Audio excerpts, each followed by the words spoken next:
You have this scenario where, again, I mean, there is no Goldilocks position here. It's all going to cause trouble in every single direction here. It just was quite interesting to see Iran saying that, all right, we've sent it and that's it. Now, again, I don't trust Iran. I don't believe Iran. But obviously Iran, to this point, has not fired anything. Do you believe them that that's it? No. And look, the only benefit that Israel has is the fact that they've got superior technology, warfare technology there, where that Arrow aerial system managed to defend the country quite well. I recognise that a couple got through, but for the most part it was defended very well. I'd hate to have the American forces, let's face it, it's not Joe Biden that goes in and saves the day, it's the American forces that will. But Albo's got a few spinning plates to keep in the air this week, and he's got to pick a side. Who's he going to back? Is it going to be Israel? I hope so, because we need to be on the same side as the Yanks and Israelis, that's for sure. All right. Now, also in all of this, again, and I mentioned this in the Sunday Showdown, right? And again, these conversations, they become so complicated so quickly, and there's people ready to pounce, but I'll do my best. If you're a person who believes in a two-state solution, then at some point in time that means a recognition of Palestine, right?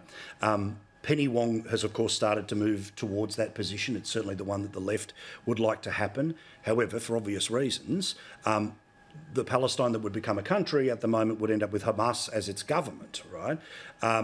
But it is a very odd amount of timing here. And we know, Christy, what's going on here, which is that for obvious reasons, much of the world has quite a reaction to Israel's reaction to October the 7th, right? Not going to pretend that that's not the case.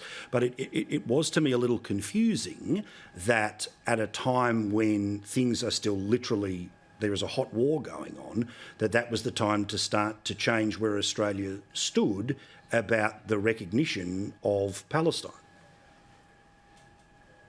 Well, it's certainly politically calculated. Someone of the Foreign Minister's wide experience and competence knows exactly what she is saying in broadcasting such thoughts and such a position.